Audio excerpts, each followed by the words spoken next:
दोस्तों लहसुन का अचार सर्दियों में खाने के लिए तो बिल्कुल परफेक्ट होता है। ये इतना स्वादिष्ट बनता है या आप बच्चों को भी खिला सकते हैं। हेलो दोस्तों, स्वागत है आपका एक नई रेसिपी में। आज बनाएंगे दोस्तों लहसुन का अचार, जो कि खाने में बहुत टेस्टी होता है। आपके खाने का स्वाद बढ़ा देगा और सर्दियों में खाने के लिए तो परफेक्ट रहेगा।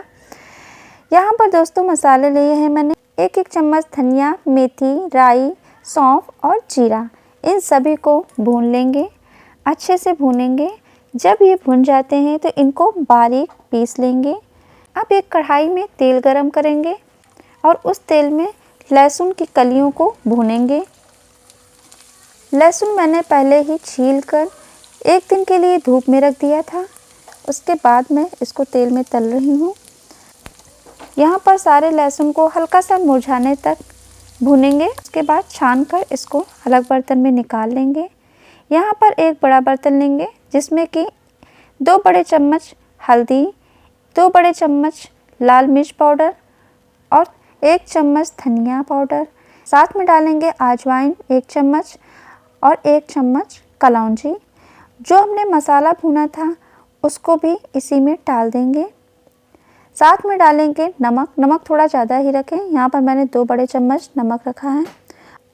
अब इसमें गरम तेल और उसमें डालेंगे हींग और उसके बाद उस तेल को मसालों में मिलाएंगे। लहसुन तलने के बाद जो हमारे पास बचा हुआ तेल था उसको भी इन्हीं मसालों में डाल के घोलेंगे अच्छे से। यहाँ सारे मसाले तेल में घुल गए हैं। अब डालेंगे हमारा लहसुन। थोड़ा सा लहसुन यहाँ पर डालेंगे पहले, फिर बाकी का बचा हुआ लहसुन इसमें डालेंगे और अच्छे से इसको मिलाएंगे। इसको मैंने मिला लिया है।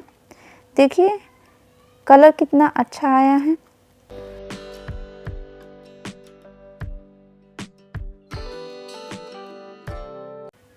और इसका महक भी बहुत ही अच्छा होता है। अब इसको ठंडा होने के लिए रख देंगे। यहाँ पर हमारा अचार ठंडा हो गया है।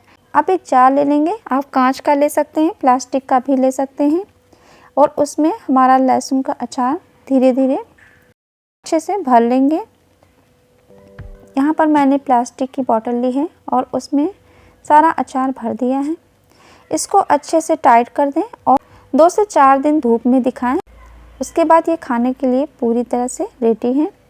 इसको काफ़ी समय तक आप रख सकते हैं, बस धूप दिखाते रहें और सभी को ये पसंद आने वाला है। दोस्तों इसको ज़रूर ट्राई करें और अपने चटोरे दोस्तों के साथ शेयर करना बिल्कुल ना भूलें। चैनल पर आप नए हैं तो सब्सक्राइब करना बिल्कुल ना भूलें। दोस्तों ऐसी ही रेसिपी हम आपके लिए लाते रहेंगे। तब तक के लिए बाय।